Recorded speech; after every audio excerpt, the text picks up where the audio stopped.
नमस्कार मेरे प्यारे विद्यार्थियों। लास्ट क्लास में अपन ने भारत की स्थिति एवं विस्तार के बारे में देखा था, जिसमें कि अपन ने भारत की अक्षांशीय स्थिति क्या है, देशांतरीय स्थिति क्या है, उनके बारे में अपन ने बात करी थी। कितने अक्षांशों में भारत फैला हुआ है, कितने देशांतर में है, कितने किलोमीटर में है। अगर हम किलोमीटर में बात करें तो उत्तर से दक्षिण कितनी दूरी है और पूर्व से पश्चिम कितनी दूरी है। लगभग भारत के मध्य से कर्क रेखा गुजरती है, तो कौन कौन से राज्यों से होके कर्क रेखा जो है वो गुजरती है। और जो 82.5 डिग्री पूर्वी देशांतर है वो भारत के लिए क्या है, समय निर्धारित करने की रेखा है। तो वो कौन कौन से राज्यों से होके गुजरती है उसके बारे में अपन ने देखा था। सीमा के बारे में देखा था। तो एक तो स्थलीय सीमा है जो कि कौन कौन से देशों के साथ लगती है, कितनी लगती है, किसके साथ सबसे ज़्यादा लगती है, किसके साथ सबसे कम लगती है, इसके बारे में अपन ने देखा था। दूसरी लगती है तटवर्तीय सीमा, यानी कि जो कोस्टल बॉर्डर है वो लगता है, जो समुद्री क्षेत्र है वहाँ पे लगने वाली सीमा। तो वो कौन कौन से राज्यों के साथ लगती है उसके बारे में अपन ने बात करी थी। तो आज हम देखते हैं भारत का भौतिक स्वरूप कैसा है, यानी कि भारत जो है कितने भौतिक प्रदेशों से मिलके बना हुआ है। जैसे कि अपन ने राजस्थान में बात करी थी कि राजस्थान जो है वो मुख्यतः 4 भौतिक प्रदेशों से मिलके बना हुआ था, जिसके अंदर पठार भी शामिल हैं, पर्वत भी शामिल हैं, मैदानी भाग भी शामिल है। तो ये सारी चीज़ें शामिल हैं। अगर हम भारत के भौतिक स्वरूप की बात करें तो भारत जो है ये मुख्यतः 5 भौतिक प्रदेशों से मिलके बना हुआ है। तो भारत हम देखते हैं कि यहाँ पे पर्वत भी हैं, पहाड़ियाँ भी हैं, पठार भी हैं, मैदान भी है। तो सारी चीज़ों से मिलके भारत बना हुआ है। अगर हम बात करें कि कुल क्षेत्रफल का लगभग 10.5% क्षेत्र पे भारत में पर्वतीय क्षेत्र है, ठीक है। और कुल क्षेत्रफल का लगभग 18.6% जो है भारत में वो पहाड़ी क्षेत्र है, जहाँ पे पहाड़ियाँ स्थित हैं। और लगभग 27.7% क्षेत्र पे पठार स्थित हैं और लगभग 43.2% है वो मैदानी भाग है। तो सबसे ज़्यादा भारत के अंदर मैदानी भाग है। जनसंख्या जो है वो भी सबसे ज़्यादा मैदानी भाग में निवास करती है। तो सबसे ज़्यादा जनसंख्या निवास करती है मैदानी भाग में, और भारत में सबसे ज़्यादा क्या है, मैदानी भाग है, ठीक है। तो मुख्यतः हमने देखा 5 भौतिक प्रदेशों से मिलकर बना हुआ है, या फिर हम बोल सकते हैं कि भारत को मुख्यतः 5 भौतिक प्रदेशों में बांटा गया है, ठीक है। तो 5 भौतिक प्रदेशों में बांटा गया है। तो कौन कौन से 5 भौतिक प्रदेशों में बांटा गया है उसके बारे में हम बात करते हैं। तो सबसे ऊपर अगर हम बात करें उत्तरी भाग में भारत के, तो यहाँ पे क्या है, ये हिमालय है, यहाँ पे ये वाला, तो ये क्या है, हिमालय पर्वत है। तो पहला भौतिक प्रदेश हो गया हिमालय पर्वतीय प्रदेश। तो ये हो गया हिमालय पर्वतीय प्रदेश। ये वाला पूरा जो क्षेत्र है ये पूरा है हिमालय पर्वतीय प्रदेश। दूसरा है उत्तरी मैदानी प्रदेश, तो उत्तर में और मैदानी प्रदेश। तो ये वाला जो क्षेत्र है ये पूरा है 2 नंबर पे उत्तरी मैदानी प्रदेश। तीसरा है प्रायद्वीपीय पठारी भौतिक प्रदेश। तो ये कौन सा है, तीसरा प्रायद्वीपीय पठारी भौतिक प्रदेश। ये वाला क्षेत्र जहाँ पे पठारी भाग जो है वो ज़्यादा है, तो इसको बोला जाता है प्रायद्वीपीय पठारी, भारत भी बोलते हैं प्रायद्वीपीय पठारी भौतिक प्रदेश। एक भौतिक प्रदेश ये बांट दिया। एक है तटवर्ती मैदानी प्रदेश, यानी कि तट किनारों पे जो मैदानी प्रदेश है वो भौतिक प्रदेश। तो चौथा हो गया ये वाला, ये पूरा देख लो, ये तटवर्ती है, यहाँ पे समुद्री सीमा लगती है, तो ये पूरा का पूरा कोस्टल एरिया है। तो ये हो गया तटवर्ती मैदानी प्रदेश। पांचवा है द्वीपीय समूह प्रदेश, ठीक है। तो भारत के अंदर कई छोटे छोटे द्वीप हैं, जैसे कि अंडमान निकोबार द्वीप समूह है। तो ऐसे छोटे छोटे द्वीपों के समूह बन के एक बन गया पूरा द्वीपीय समूह भौतिक प्रदेश, जो कि भारत में जितने भी सारे छोटे छोटे द्वीप हैं उनका समूह हो गया। तो ये 5 भौतिक प्रदेश हैं जिनसे मिलके भारत जो है ये बना हुआ है, या भारत को इन 5 भौतिक प्रदेशों में बांटा गया है। तो हम एक एक को विस्तार से पढ़ने वाले हैं। सबसे पहले हम पढ़ेंगे हिमालय पर्वतीय प्रदेश के बारे में। तो ये वाला जो क्षेत्र है जहाँ पे हिमालय पर्वत का विस्तार है, तो सबसे पहले हम इसी के बारे में बात करेंगे। पूरा हिमालय जो पर्वतीय प्रदेश है उसके बारे में हम बात करने वाले हैं। तो सबसे पहले देखते हैं हिमालय पर्वतीय प्रदेश।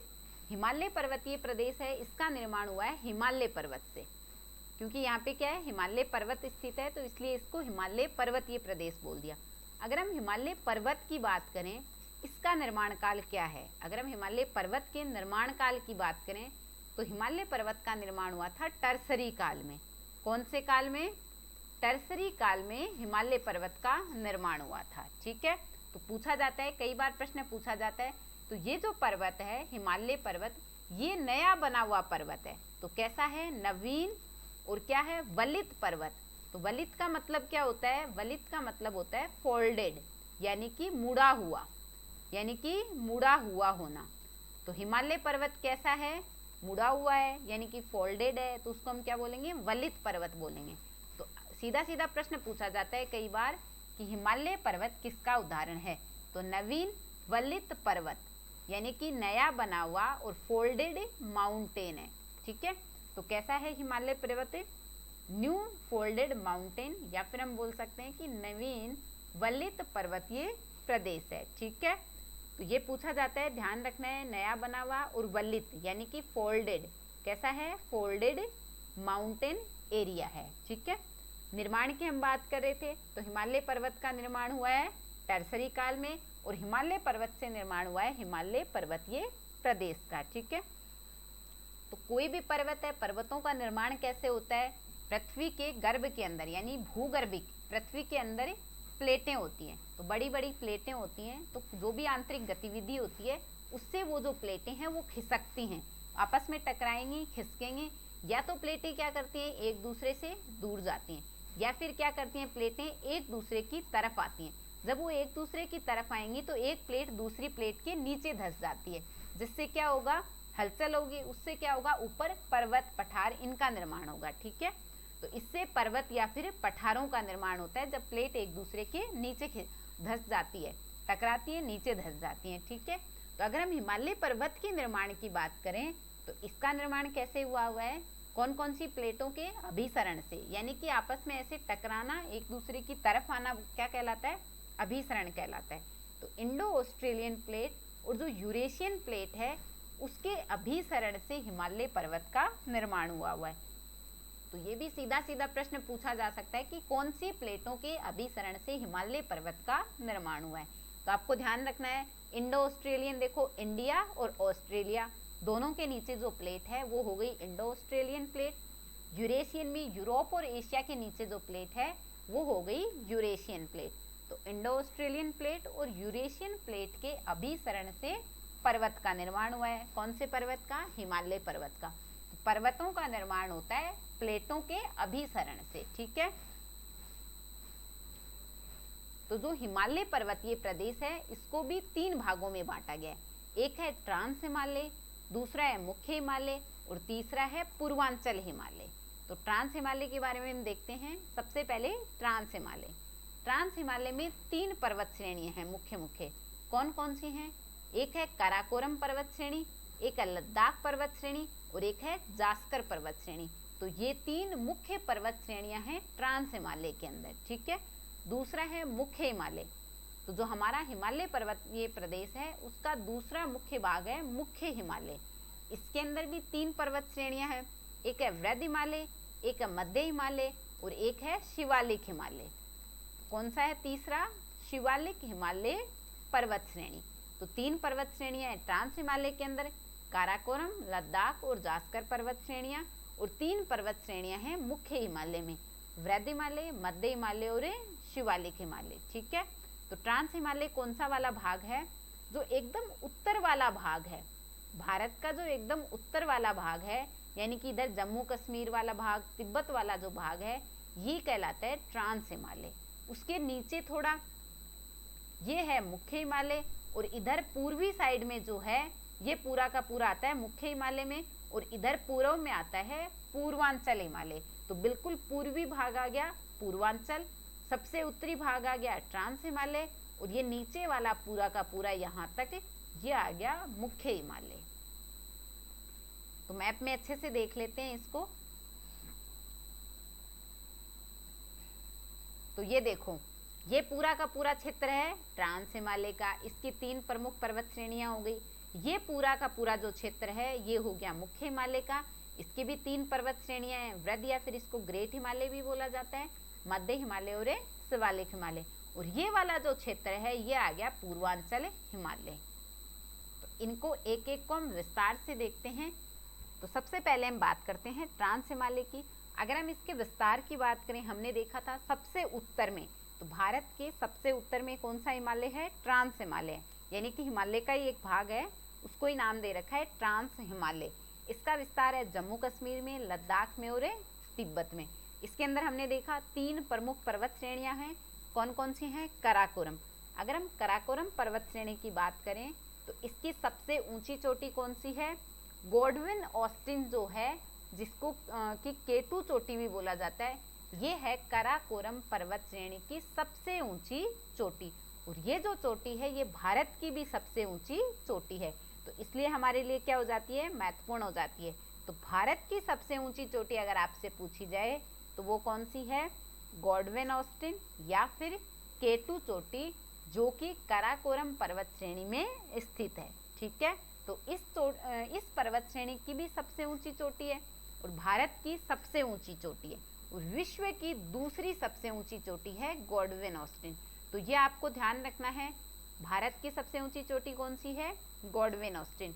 कौन सी पर्वत श्रेणी में स्थित है? तो कराकोरम पर्वत श्रेणी में स्थित है, जो कि यानी कि कराकोरम पर्वत श्रेणी जो है ये किसका भाग है? ट्रांस हिमालय का भाग है।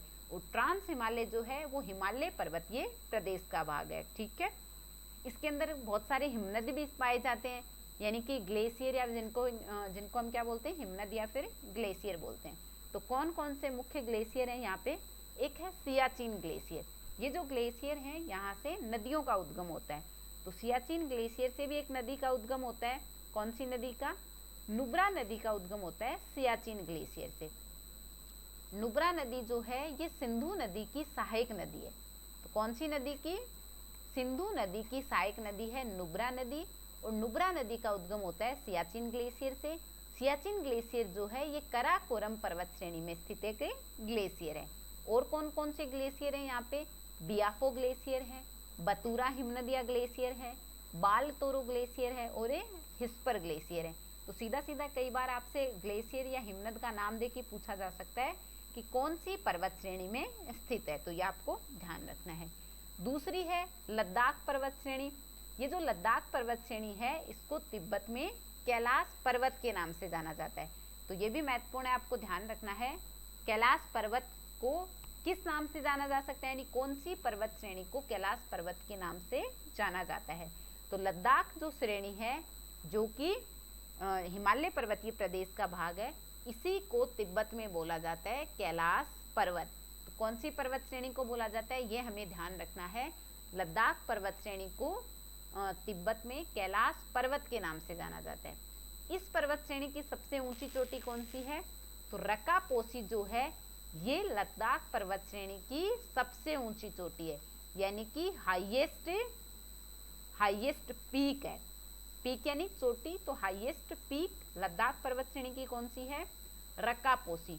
अगर आपसे कैलाश पर्वत की सबसे ऊंची चोटी पूछ ली जाए तो वो भी रका पोसी होगी, क्योंकि तिब्बत में लद्दाख पर्वत श्रेणी को ही क्या बोला जाता है? कैलाश पर्वत बोला जाता है। ठीक है, तो इसकी भी सबसे ऊंची चोटी कौन सी हो गई? रका पोसी हो गई।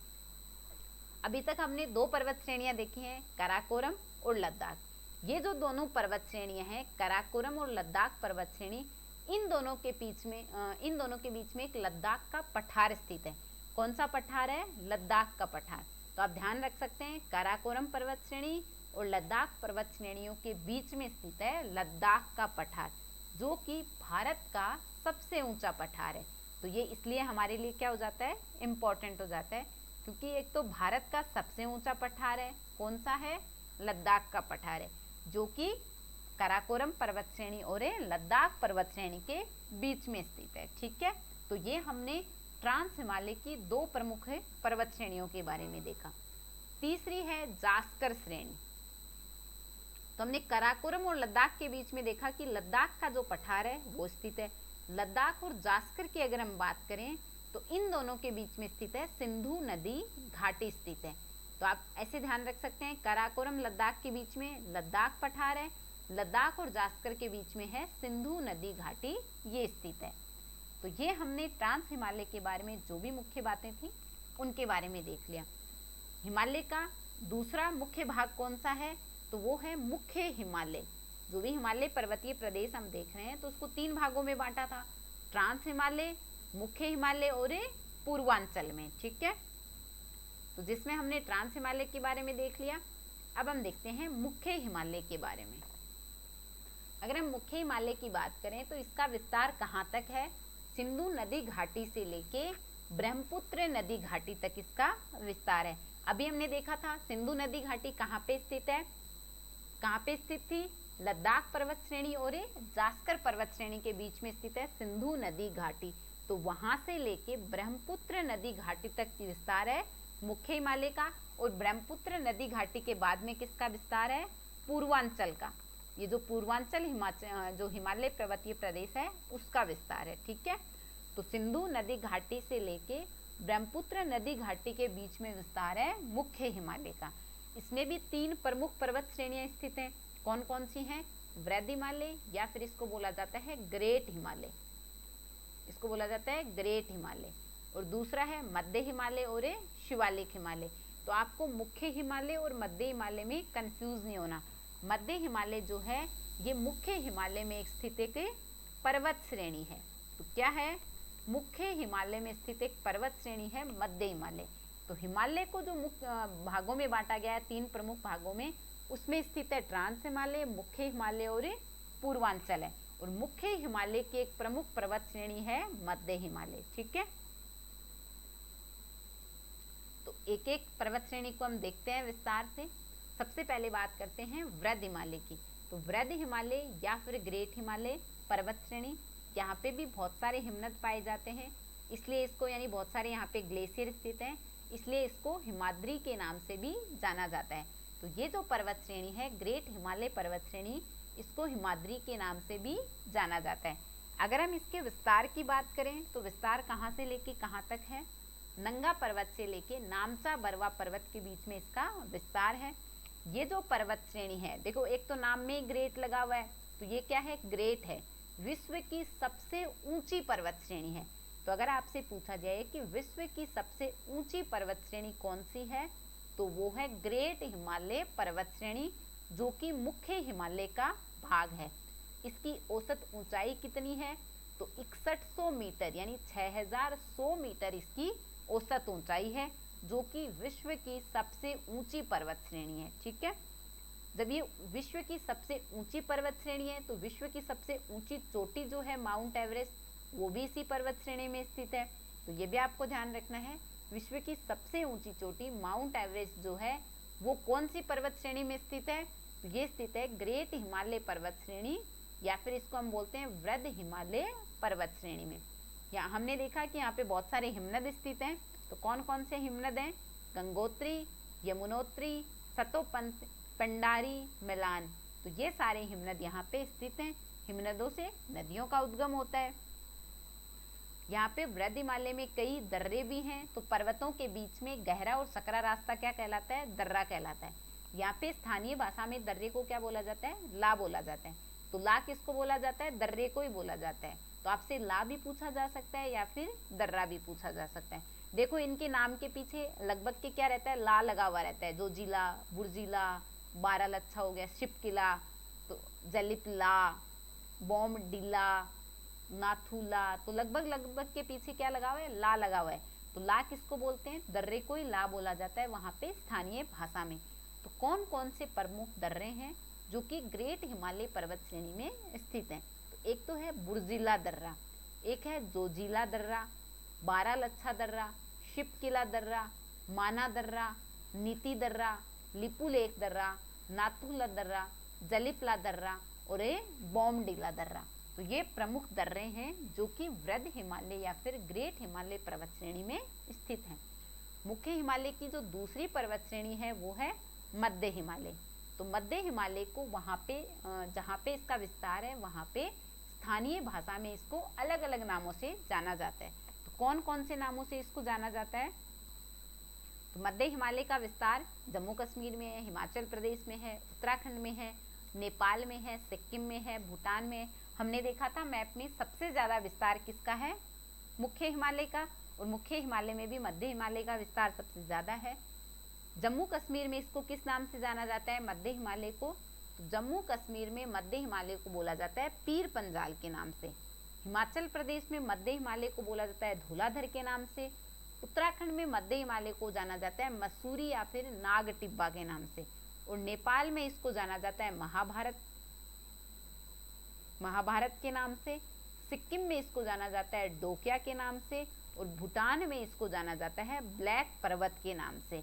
तो ये आपको ध्यान रखना है। सीधा सीधा प्रश्न पूछा जा सकता है कि जम्मू कश्मीर में पीर पंजाल है वो कौन से हिमालय को बोला जाता है?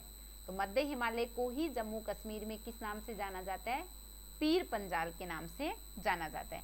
या फिर पूछा जा सकता है कि जम्मू कश्मीर में मध्य हिमालय को किस नाम से जाना जाता है? तो ये जाना जाता है पीर पंजाल के नाम से।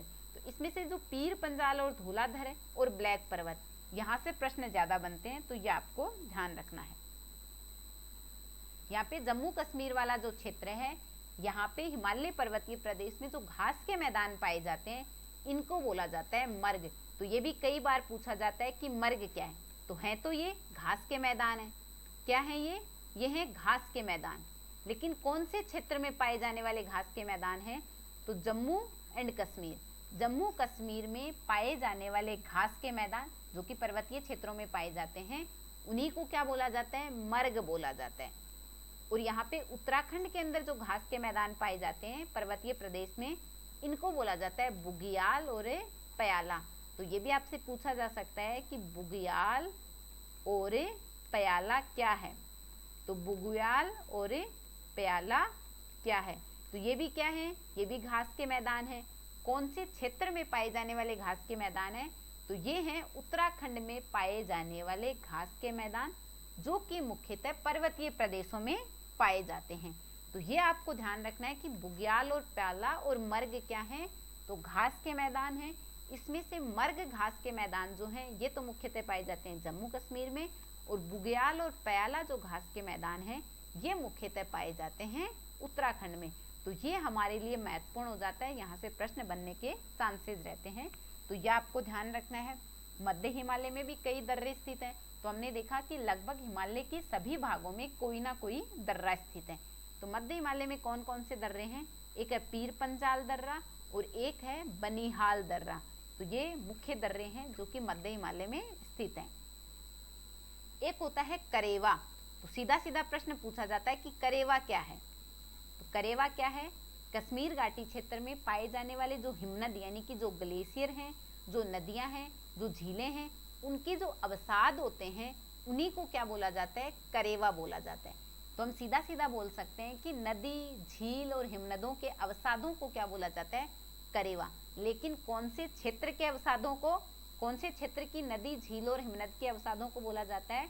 तो वो बोला जाता है कश्मीर घाटी क्षेत्र के। तो यही इसकी विशेषता है, यह आपको ध्यान रखना है। कश्मीर घाटी क्षेत्र में पाए जाने वाले जो हिमनद हैं यानी कि जो ग्लेशियर हैं, जो नदियां हैं, जो झीलें हैं, उनके अवसादों को बोला जाता है करेवा। तो करेवा क्या है? कैसे करेवा और कैसे क्या है? कश्मीर घाटी। तो कश्मीर घाटी क्षेत्र में पाए जाने वाले हिमनद, नदी और झीलों के जो अवसाद हैं उनको क्या बोला जाता है? करेवा बोला जाता है। अब जहाँ पे अवसाद जमा होंगे वहाँ पे वो जो मिट्टी होती है उसमें काफ़ी मिनरल्स होते हैं। ठीक है, वो काफ़ी उपजाऊ मिट्टी होती है क्योंकि उसमें बहुत सारे मिनरल्स होते हैं। तो अब ज़्यादा उपजाऊ मिट्टी है, काफ़ी अच्छी खासी उपजाऊ है, तो वहाँ पे एक तो उपजाऊ मिट्टी में ज़्यादा चावल की खेती की जाती है, एक केसर की खेती की जाती है। तो जहाँ पे भी अवसाद जमा हो रहे हैं यानी कि वो जो मिट्टी है काफ़ी उपजाऊ है। ठीक है, तो यहाँ पे केसर और चावल की खेती की जाती है। ठीक है, तो ये हमने मध्य हिमालय के बारे में देख लिया। तीसरा है शिवालिक हिमालय पर्वत श्रेणी। तो इसके बारे में भी देख लेते हैं। तो मुख्य हिमालय में पाई जाने वाली प्रमुख पर्वत श्रेणी है शिवालिक हिमालय पर्वत श्रेणी। शिवालिक हिमालय पर्वत श्रेणी, इसको भी वहाँ पे स्थानीय स्तर पे कई नामों से जाना जाता है। जैसे कि जम्मू कश्मीर में जो शिवालिक हिमालय पर्वत श्रेणी है इसको बोला जाता है जम्मू पहाड़ियों के नाम से जाना जाता है। उत्तराखंड में इसको बोला जाता है दूधवा या फिर धांग के नाम से जाना जाता है। नेपाल में इसको चुड़िया घाट के नाम से जाना जाता है और अरुणाचल प्रदेश में इसको दफला, मिसमी, मीरी और अबोर के नाम से जाना जाता है। तो ये यहाँ पे महत्वपूर्ण है, इससे प्रश्न पूछा जाता है अरुणाचल प्रदेश में शिवालिक हिमालय को किन नामों से जाना जाता है? तो इसको बोला जाता है दफला मिसमी, मीरी और अबोर के नाम से। तो ये आपको ध्यान रखने हैं, दफला, मिसमी, मीरी, अबोर किसके नाम है? शिवालिक हिमालय के ही नाम है। अरुणाचल प्रदेश में शिवालिक हिमालय को इन सारे नामों से जाना जाता है। तो हमने देखा कि मुख्य हिमालय का एक तो भाग था शिवालिक हिमालय और एक है मध्य हिमालय। ये दोनों जो हिमालय पर्वत श्रेणियां हैं, इनके बीच में अस्थायी झीलों का निर्माण होता है, यानी टेम्परेरी लेक्स बनती हैं, अस्थायी झीलें बनती हैं। उनमें अवसाद जमा होता है और अवसाद के जमा होने से समतल घाटियां जो हैं वो बन जाती हैं। ठीक है, तो इन झीलों में अस्थायी झीलें बनती हैं और इन झीलों में अवसाद जमा होता है और अवसाद के जमा होने से समतल घाटियों का निर्माण हो जाता है। ठीक है, तो पश्चिमी क्षेत्र में बनने वाली घाटियों को तो बोला जाता है दून और पूर्वी हिमालय क्षेत्र में बनने वाली घाटियों को बोला जाता है दुआर। तो यह आपको ध्यान रखना है, पश्चिमी क्षेत्र में बनने वाली जो घाटियां हैं इनको क्या बोला जाता है? दून बोला जाता है, और पूर्वी क्षेत्र में बनने वाली जो घाटियां हैं इनको बोला जाता है द्वार। तो दून और द्वार क्या हैं? जो समतल घाटियां बनती हैं अवसाद के जमा होने से शिवालिक और मध्य हिमालय के बीच में, उनको बोला जाता है दून और द्वार।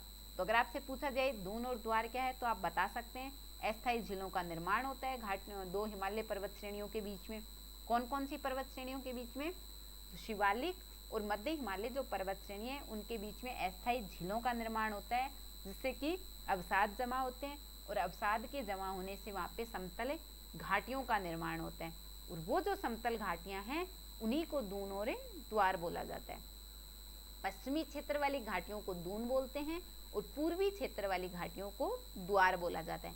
हमने देखा कि यहाँ पे अवसाद जमा हो रहे हैं, यानी इसमें काफ़ी अच्छे खासे मिनरल्स हैं।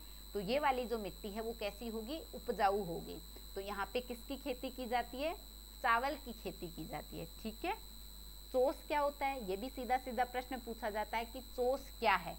तो चोस क्या है? चोस जो होता है ये मॉनसून के दौरान चलने वाली जो अस्थायी धाराएं हैं उन्हीं को चोस बोला जाता है। लेकिन कौन से क्षेत्र में बोला जाता है? तो पंजाब और हिमाचल प्रदेश का जो शिवालिक क्षेत्र है, शिवालिक पर्वत श्रेणियों वाला क्षेत्र है, उसमें मॉनसून के दौरान चलने वाली जो अस्थायी धाराएं हैं उन्हीं को वहाँ की लोकल लैंग्वेज में चोस बोला जाता है। तो सीधा सीधा हम बोल सकते हैं कि चोस क्या है? मॉनसून के दौरान चलने वाली अस्थायी धाराएं हैं। कौन से क्षेत्र में चलने वाली धाराएं? तो पंजाब और हिमाचल प्रदेश में जो शिवालिक हिमालय वाला क्षेत्र है वहाँ पे चलने वाली अस्थायी धाराओं को क्या बोला जाता है? चोस बोला जाता है, जो कि मॉनसून के दौरान चलती हैं। तो ये ध्यान रखना है, चोस क्या है? मॉनसून के दौरान चलने वाली अस्थायी धाराएं। ठीक है, कौन से क्षेत्र में? तो पंजाब और हिमाचल प्रदेश वाले क्षेत्र में। तो ये हमने हिमालय पर्वतीय प्रदेश के दो भागों के बारे में देख लिया। पहला हमने देखा था ट्रांस हिमालय और दूसरा हमने देखा था मुख्य हिमालय।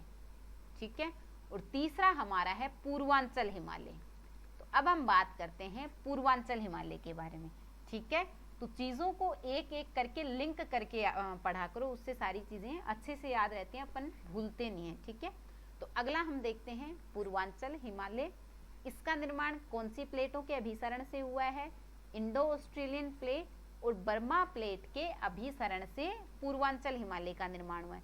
हमने देखा था कि भारत का बिल्कुल जो पूर्वी वाला भाग है ये वाला, तो ये पूरा क्या है? यहाँ पे है पूर्वांचल हिमालय। इस हिमालय पर्वतीय प्रदेश का निर्माण हुआ है इंडो ऑस्ट्रेलियन प्लेट और बर्मा प्लेट के अभिसरण से। हमने पूरे हिमालय पर्वत की बात करी थी, तब हमने देखा था उसका निर्माण किससे हुआ था? इंडो ऑस्ट्रेलियन और यूरेशियन प्लेट के अभिसरण से हुआ था। ठीक है, तो यहाँ पे पास में क्या है? म्यांमार, जिसको पहले बर्मा बोला जाता था। तो यहाँ पे बर्मा प्लेट है, तो इंडो ऑस्ट्रेलियन और बर्मा प्लेट के अभिसरण से ये वाला जो पर्वतीय प्रदेश है इसका निर्माण हुआ है। तो इसको हम मैप से अच्छे से समझ लेते हैं। तो ये वाला है पूर्वांचल हिमालय, जो हमने देखा था भारत के बिल्कुल पूर्वी साइड में जो है, यहाँ पे बहुत सारी पहाड़ियाँ स्थित हैं। तो कौन कौन सी पहाड़ियाँ स्थित हैं इस वाले हिमालय पर्वतीय प्रदेश में? एक यहाँ पे देखो पटकाई बूम पहाड़ी है, नागा पहाड़ी है। नागा पहाड़ी की सबसे ऊंची चोटी है सरामती। तो ये क्या है, इसकी सबसे ऊंची चोटी है। तो आपसे पूछा जा सकता है कि नागा पहाड़ी की सबसे ऊंची चोटी कौन सी है, वो है सरामती चोटी। ठीक है, उसके बाद यहाँ पे मणिपुर पहाड़ी है।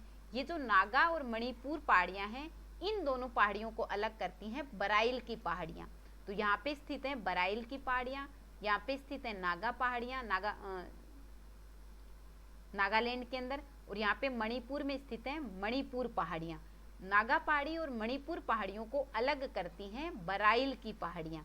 तो ये प्रश्न कई बार पूछा जाता है कि नागा और मणिपुर पहाड़ियों को अलग कौन सी पहाड़ियाँ करती हैं, तो ये करती हैं बराइल की पहाड़ियाँ, ये आपको ध्यान रखना है।